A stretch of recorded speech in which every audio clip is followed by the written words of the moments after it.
Tiv Catholic Link Internet Radio.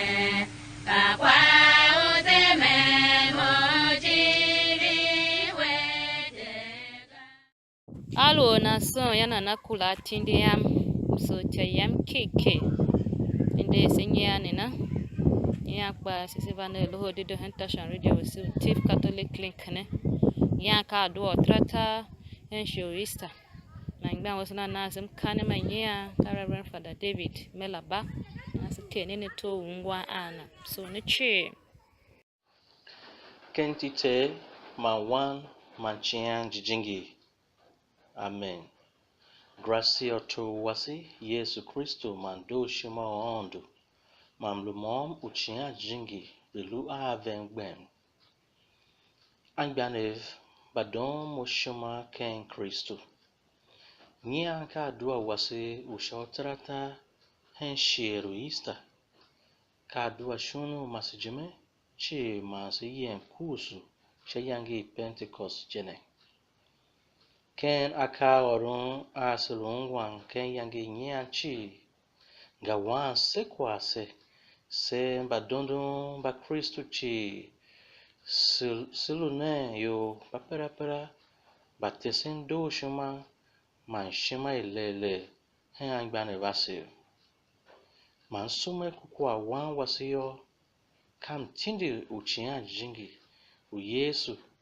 tondo zwa avesi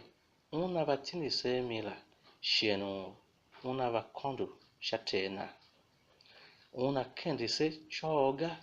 ba una nase age kenchia jingi shae sechi ba rinkiana selu yu bazendin ken yuangi man pasen nkane ma mimi ma madoshuma hina hure yu na chi shae kuyo ji yena jijiye ruwa urondo yo Loho Yesu undu se amioi se tesen doshima tesen kasha kingi tsega pa kasha irin hen angbanev bave hen begban jimela Yesu ka vese gbagba ye una nase chia jingina ma una tese aka a he a mimi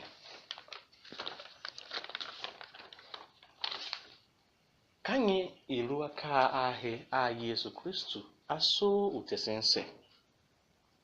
Yesu nguna se diako imasijime Loho ben kwa doshima aso se je zwaga na ha anase zege Loho usona yurasi lunken ben man tesen doshima hen angbane rasi kadivo oti shin oya gayote pa kana gbanongunku na ha kai lushie o Quran nkane mahama kwa wano na chi zumbe shajijiro na wasiyo kenge masetyo ite shingo shinwangbia shin hama ochi kai lu ulun manakadi do bishi na Yesu Kristo pa yangi sheva gboyo yila badondo na chi wave kwa shae she una ba undu ve kwa nkane na malu uma hena tove ma vegba ke mien isatanga yo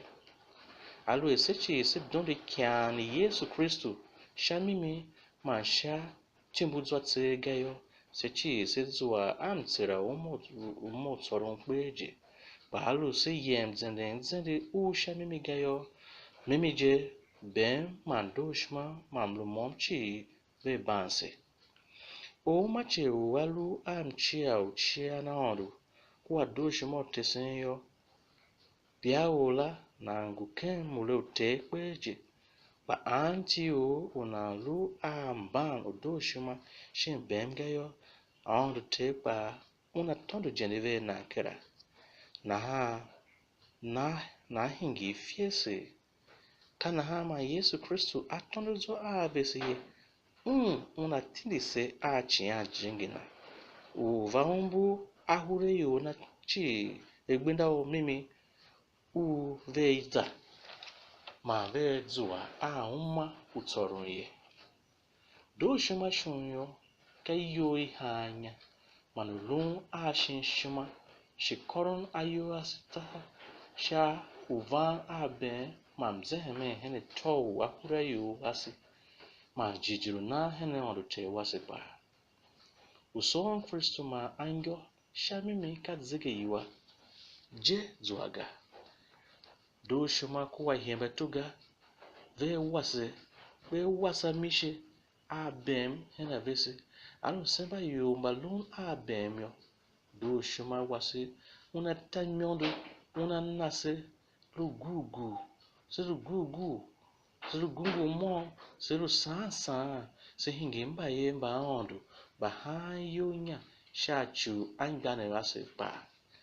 angane ra badon mo shuma ken Kristo alu ese so ayurasio hama kwa siko avishamichi sizuami shoneza dele pa alu ese zuagayo mayanije selu kensa yogachi alu twa mayiwere kwa mzoga akane kana semba mgbejime ma ikuswende pa ondo teso seje gazuaga kana anase ntira umo tsoro ma u dondon Kristo shamimi shachu semba sruele nkiana shamimi yo ka kenje seva dia diake umo tsoro bo se tese ndo shima pe angbane wase ba se so angbane wase ba se hume yungu ve ba we se ka fere pa gadio wente wase Yesu Kristo Fada hume yungu la kera anase shachu sesiru madono wen shamimi ma se tesin do shimane se tesin ben hama shema hama jichi ben man do shima kene ves gayo ondo pa asa wan yuro vesiga paro ben man do shima ro kene vesio hama ko se so chi ya te unase shone kala kene sesiru choruga desi sonen turum hon wanto bem unalumuyo akas iviere ma gracia na kene vesi shai serio na hafa mimi shot tesin shieda ben man do shuma hemban chi jiyo he angbana wase mbo bianave ba vere kwa monga shai vepa vezuam san you sha membru sirembreve man tesin vepa ve mamba yamba ondone shachu ayange masityo sechi sezuam tsira umo tsoro suru kelenla ma sezu sansa ken tatu ondio se pinekane chi ondo tiru umo nermoya anase gracia tabi sha seza humene werin tesene aro shatibu zote gapa aro shamimi ma seza na kane ma pasin Loho doshmane uzadzanza unyoke no yasi uzadzanza unyoke ma tawasi uzadzanza unyoke kaswasi chachiku be man doshma na hidone tomato kene toto wasi ma kene toto shima wasi chachu yochi veka doshma ondo teru manage mano tsoro nirmoya wasase sham kane na ma kase kene vese ma vese shachu sechi sehinge yo balungungu mo werin sheda Yesu Kristo mimije deshinku ma ava adoshima shunwe ka mimi manwe ka he asoye shanjinge tesesena turumo ndirmoya awase shai kane ma tsahimano vese kene somaisio amen. Wangba wasi Fada Melaba sham kane na hele vesinya na lo se so ndia sukula tindina ko so hizatsega bako kwa na tindila na tesi yesi so ne sa dosha